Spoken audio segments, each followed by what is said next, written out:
প্ৰাচীন কামৰূপত পোৱা লিপিসমূহৰ বিষয়ে যদি আমাৰ লিখিব আহে আমি এইখিনিৰ পৰা লিখিব লাগিব। ভাৰতবৰ্ষৰ পূৰ্বাঞ্চলত প্ৰচলিত লিপিসমূহৰ ভিতৰত অন্যতম উল্লেখযোগ্য লিপি হৈছে অসমীয়া লিপি। ঊনবিংশ শতিকাৰ আদিভাগ পৰ্যন্ত নিজস্ব বৈশিষ্ট্যৰে সমুজ্জ্বল প্ৰাচীন অসমীয়া লিপিটোকে কামৰূপী লিপি বুলি জনা গৈছিল। অসমৰ পুৰণি নাম কামৰূপ হোৱাটোৱেই তাৰ প্ৰধান কাৰণ। সৰ্বভাৰতীয় প্ৰাদেশিক লিপিসমূহৰ তুলনাত অসমীয়া লিপি প্ৰাচীন হ'লেও বিজ্ঞানসন্মত দৃষ্টিভংগীৰে ইয়াৰ অধ্যয়নৰ কাম কিছু বছৰ আগৰ পৰাহে আৰম্ভ হৈছে। ইতিমধ্যে উদ্ধাৰ হোৱা লিপিসমূহৰ জৰিয়তে এই অধ্যয়ন সম্ভৱ হৈ উঠিছে।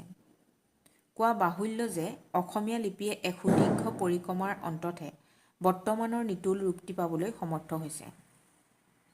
এই লিপিৰ উদ্ভৱ আৰু ক্ৰমবিকাশৰ বিষয়ে অধুনা পৰ্যন্ত যিমানবোৰ আলোচনা বিলোচনা হৈছে সেইবোৰৰ সৰহভাগতে অসমীয়া লিপিক অশোককালীন ভাৰতবৰ্ষৰ ব্ৰাহ্মী লিপিৰ পৰিৱৰ্তিত ৰূপ কুটিল লিপিৰ পৰা অহা বুলি ক'বলৈ বিচৰা হৈছে। ইতিহাসৰ বিভিন্ন তথ্যই সম্ভেদ দিয়ে যে মগধৰাজ অশোকৰ অনুশাসনমালাত ব্যৱহাৰ হোৱা আৰু কুষাণ বংশীয় ৰজাসকলৰ সময়ছোৱাত বিকাশ লাভ কৰা প্ৰাচীন ব্ৰাহ্মী লিপিৰ পৰা ভাৰতবৰ্ষৰ সৰহভাগ লিপিৰ উদ্ভৱ হৈছিল। গতিকে সেই একেবিধ লিপিৰ পৰাই অসমীয়া লিপিৰো বিকাশ হোৱাৰ সম্ভাৱনা অস্বীকাৰ কৰিব নোৱাৰি। কিন্তু এনে সম্ভাৱনা থাকিলেও অসমীয়া লিপিৰ উদ্ভৱ সম্পৰ্কে পণ্ডিতসকলে ঐক্যমত প্ৰকাশ কৰা দেখা নাযায়। আমি প্ৰথমে বিভিন্ন পণ্ডিতে এইবাৰ আগবঢ়োৱা মতবাদসমূহ যদি আমি চাওঁ দেখিম। অসমৰ লিপি চৰ্চাৰ বাটকটীয়া সৰ্বেশ্বৰ কটকীয়ে তেওঁৰ অসমীয়া প্ৰাচীন লিপি শীৰ্ষক গ্ৰন্থত অসমীয়া লিপিৰ উদ্ভৱ সম্পৰ্কে এনেদৰে লিখিছে: ব্ৰাহ্মী লিপি প্ৰথম, কুষাণ লিপি দ্বিতীয়, গুপ্ত লিপি তৃতীয় আৰু এই গুপ্ত লিপিৰ পূব ভাৰতীয় কুটিল লিপি চতুৰ্থ আৰু এই কুটিল লিপিৰ পৰিৱৰ্তন আৰু সংমিশ্ৰণ ঘটি কামৰূপী বা পুৰণি অসমীয়া লিপিয়ে পূৰ্ব ভাৰতীয় ভাষাৰ বংশলতিকাত পঞ্চম স্থান অধিকাৰ কৰিছে বুলি স্থিৰ কৰিব পাৰি। আৰু এয়ে অসমীয়া লিপিৰ উৎপত্তি। প্ৰাচ্যতত্ত্ববিদ মহেশ্বৰ নেওগে তেওঁৰ অসমীয়া সাহিত্যৰ ৰূপৰেখা গ্ৰন্থত অনুৰূপ মন্তব্য প্ৰকাশ কৰিছে। তেওঁ লিখিছে, গুপ্তলিপিৰ কুটিল শৈলীৰ পৰাই অসমীয়া লিপিৰ উদ্ভৱ হয়। লিপিবিদ পণ্ডিত বোহলাৰে টি.পি. বাৰ্মা, সুনীতি কুমাৰ চট্টোপাধ্যায় আদিৰ মতেও অসমীয়া লিপিৰ উৎপত্তি গুৰিতে আছিল কুটিল লিপি। আনহাতে কোনো কোনো পণ্ডিতে এই মতৰ বিৰোধিতা কৰাও দেখা গৈছে। তেওঁলোকে অসমীয়া লিপি কুটিল লিপিৰ পৰা আহিছে এনে মত দ্বিধাহীনভাৱে মানি ল'ব খোজা নাই।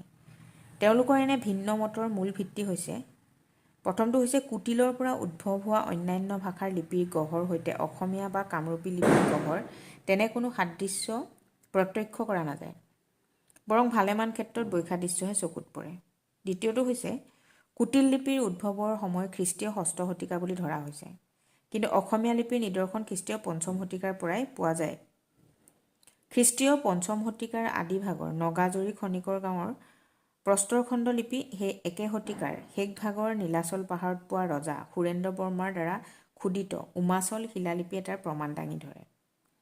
এনে তথ্যৰ আধাৰত ভাষাতত্ত্ববিদ উপেন্দ্ৰনাথ গোস্বামীয়ে তেওঁৰ অসমীয়া লিপি শীৰ্ষক গ্ৰন্থত এনেদৰে মন্তব্য কৰিছে যে অসমীয়া লিপিৰ মূল ব্ৰাহ্মী আৰু তাৰ পৰৱৰ্তী গুপ্ত লিপি।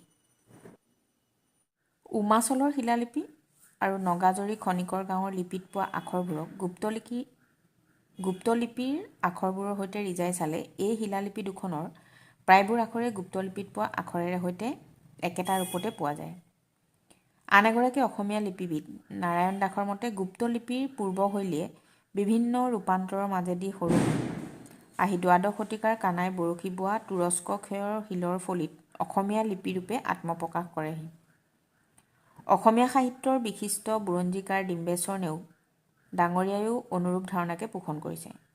লিপিবিদ পণ্ডিত মণ্ডলীৰ মতে এইটোৱে প্ৰমাণ কৰে যে গুপ্ত যুগৰ সমসাময়িক কালত ব্ৰাহ্মী লিপিৰ ৰূপান্তৰিত ধাৰা গুপ্ত লিপিৰ পৰা কুটিল লিপিয়ে বিকাশ লাভ কৰাৰ পূৰ্বেই প্ৰাচীন কামৰূপ ৰাজ্যলৈ ব্ৰাহ্মী লিপিৰ আমদানি ঘটিছিল আৰু সেই লিপিয়ে কিছু স্বকীয় বৈশিষ্ট্যৰে ইয়াত আত্মপ্ৰকাশ কৰিছিল। অৰ্থাৎ থোৰতে ক'বলৈ গ'লে গুপ্ত লিপিৰ পূৰ্বী শৈলীহে অসমীয়া লিপিৰ জননী, কুটিল লিপি নহয়।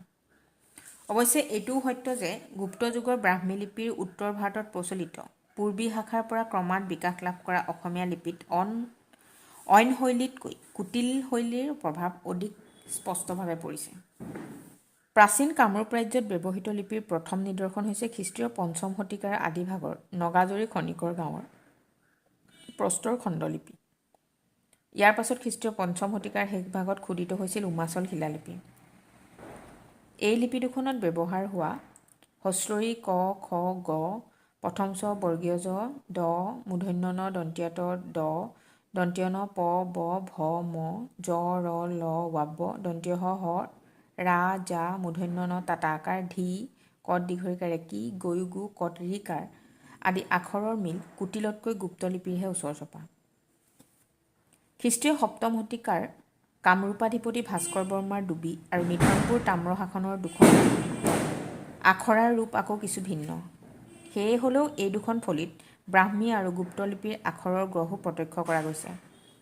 উল্লেখনীয় যে ভাস্কৰ বৰ্মৰ নিধনপুৰ শাসনৰ কেইটামান আখৰ বিশেষকৈ ক ৰ ল আদি আখৰৰ গ্ৰহ আধুনিক অসমীয়া আখৰৰ ওচৰ চপা।